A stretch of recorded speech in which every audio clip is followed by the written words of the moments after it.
तो आज हम लोग बात करेंगे हमारी हॉर्नेट के बारे में बिल्कुल रॉ एंड नेकेड, क्योंकि इसमें बहुत सारी कमियां हैं, कमियां हैं वैसे तो इस बारे में आपको जानना बहुत ज़रूरी है अगर आप नई बाइक परचेज करने जा रहे हो तो शुरू करते हैं।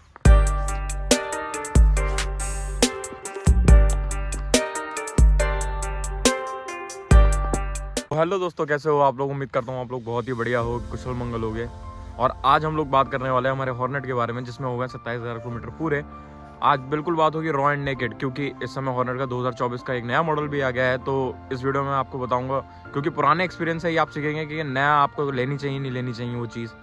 तो मैं आपको बताऊंगा कि इसमें क्या क्या कमियां हैं। वैसे तो कमियां बहुत सारी हैं, कमियां हैं, अच्छाइयाँ भी एक आध हैं, लेकिन कमियां ज़्यादा हैं। सबसे पहले कमी आई थी, वो आई थी मेरे फ्रंट वाले शॉकर में।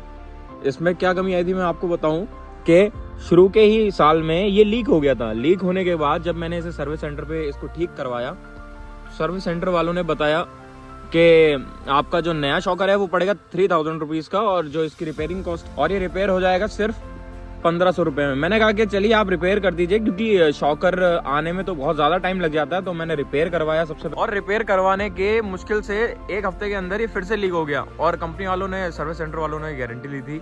गारंटी क्या ली थी? उन्होंने कहा था गारंटी कोई नहीं है, आप जैसे सर्विस सेंटर से बाहर लेके जाएंगे गाड़ी लीक हो जाएगा तो हमारी जिम्मेदारी नहीं है।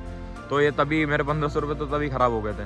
अब इसकी बात, अब दूसरी चीज़ की बात करते हैं। दूसरे भी शॉकर से रिलेटेड है, और दूसरा है इसका मोनो शॉकर। मोनो शॉकर है, उसकी वजह से जो गाड़ी की हाइट होनी चाहिए, मैं आपको दिखाऊं, गाड़ी को इतना ऊंचा होना चाहिए एट दिस पॉइंट। अभी गाड़ी है डाउन रहती है जो गाड़ी की हाइट। मोनो शॉकर भी मैं दोबारा बढ़वा चुका हूँ, पहले बढ़वाया था वो मैंने इंश्योरेंस में बढ़वा लिया था। जो पहला था वो भी ब्रेक हो गया था। मेरे खुद समझ में नहीं आ रहा है होंडा के तो शॉकर इतने ज़्यादा रिलायबल होते हैं, होंडा इतनी रिलायबल है, लेकिन ऐसा कैसे हो रहा है कि दूसरा शॉकर मैंने लगवाया है इस समय जो बाइक की हाइट होनी चाहिए, बाइक की हाइट से कम है, ये शॉकर भी दब चुका है। तीसरा पॉइंट जो सबसे मेन है, सबसे इंपॉर्टेंट है, अभी 2 पॉइंट और हैं, दो से मेरे ख्याल से एक आध और ज़्यादा हो जाएगा। जो तीसरा पॉइंट है हमारा, वो सबसे मेन है, क्योंकि वो इंजन से रिलेटेड है। अभी गाड़ी इसलिए वॉश नहीं करवाई क्योंकि रॉ एंड नेकेड में अगर मैं इसे वॉश करा लूँगा तो इसमें आधी चीज़ें छुप जाएंगी, तो इसलिए मैंने इसको वॉश भी नहीं कराया। मैंने कहा आप लोगों को बिल्कुल साफ चीज़ दिखनी चाहिए कि क्या दिक्कतें हैं रियल में। और तीसरी चीज़ है ये इंजन लीक। ये मेरे खुद समझ में नहीं आ रहा है ये कैसे हुआ। आप देख सकते हैं इसका साइड से सिलेंडर लीक हो गया है। ये इंजन के बारे में जब मैंने सर्विस सेंटर में बताया तो उन्होंने कहा कि इसको रिपेयर करना पड़ेगा, इसकी रिपेयरिंग कॉस्ट आपको बियर करनी पड़ेगी, लेकिन वारंटी में होती है गाड़ी, तो ऐसा कुछ नहीं होता। और मेरी गाड़ी भी वारंटी में है कि 5 साल की वारंटी देती है होंडा, या 30,000 किलोमीटर। तो अभी 30,000 किलोमीटर भी नहीं हुए हैं और ना 5 साल हुए हैं। 5 साल में तो बहुत ही टाइम है, 30,000 किलोमीटर जल्दी होने वाले।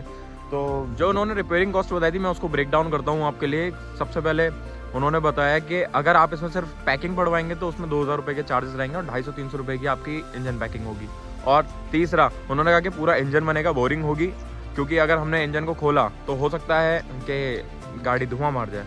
तो मैंने उनसे मना कर दिया उस टाइम के लिए। मैंने कहा कि अभी मैं नहीं करवाऊँगा, आपसे बाद में बात करेंगे, इस बार में थोड़ा मैं इसमें और रिसर्च कर लूँ तभी बात होगी। और चौथा पॉइंट है हमारा पीछे वाले टायर का डिस्क ब्रेक। ये टायर को लॉक कर देता है बिल्कुल। मैं आपको दिखाता हूँ अभी कि कैसे लॉक करता है।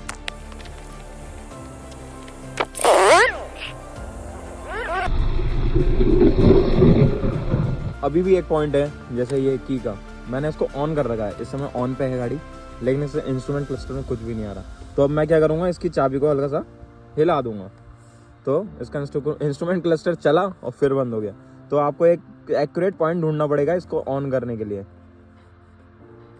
अब चला इंस्ट्रूमेंट क्लस्टर, तो एक ये कमी भी है। और बहुत रिसेंटली जो मैंने एक नई कमी डिस्कवर करी इसमें, जो मेरा ये फ्रंट ब्रेक का मास्टर है ये ख़राब हो चुका है। ये कल ही मैं चेक करवा के आया था कंपनी पे, तो उन्होंने कहा ये आपका मास्टर तो वर्क ही नहीं कर रहा है, आपको ये नया पड़वाना पड़ेगा। मेरे ब्रेक की इस समय हालत ऐसी हो गई है कि मैं अगर गाड़ी, जहाँ मेरी गाड़ी खड़ी है, अगर मैं यहाँ से 40 की स्पीड में ब्रेक लगाऊंगा तो मेरी गाड़ी आगे वाले ब्रेक पे बहुत आगे तक चली जाएगी। ऐसा हो गया आगे वाला ब्रेक। तो अभी हमें 20 की, देखिए ये पूरा दब जा रहा है ब्रेक, और कभी कभी इससे नीचे भी नहीं आता है। तो इस समय आगे वाले ब्रेक की भी हालत थोड़ी खस्ता है। सेंटर वालों ने बताया कि इसमें मास्टर पड़ेगा, मास्टर पड़ने के बाद अगर इसकी वायरिंग में दिक्कत होगी तो इसका पंप चेंज होगा, उसके बाद होगा, लेकिन पहले मास्टर पड़ेगा, जो अराउंड 2200 रुपये की कॉस्टिंग पे था। तो यही सारी कमियां हैं गाड़ी में। लेकिन गाड़ी में कमियों के साथ कुछ प्लस पॉइंट भी होते हैं जो मैं बिल्कुल डिस्कस करूंगा। सबसे पहली बात, टूरिंग में सबसे ज़्यादा कंफर्टेबल है, पावर अच्छी खासी है, अपनी सेगमेंट में सबसे बेस्ट पावर लगती है मुझे इस गाड़ी में, जिसमें टॉर्क है बहुत ही अमेजिंग है। लेकिन जो होंडा की रिलायबिलिटी होती है वो इस गाड़ी में कहीं ना कहीं मिसिंग है। तो उम्मीद करता हूँ आप लोगों की काफ़ी सारी चीज़ें क्लियर हो गई हों इससे, क्योंकि आप पुरानी बाइक का रिव्यू लेंगे तभी तो आपको नई बाइक का पता चलेगा, क्योंकि बिल्कुल सेम इंजन है, सारी चीज़ें सेम है 2024 मॉडल में। लोगों से जल्दी मुलाकात करेंगे।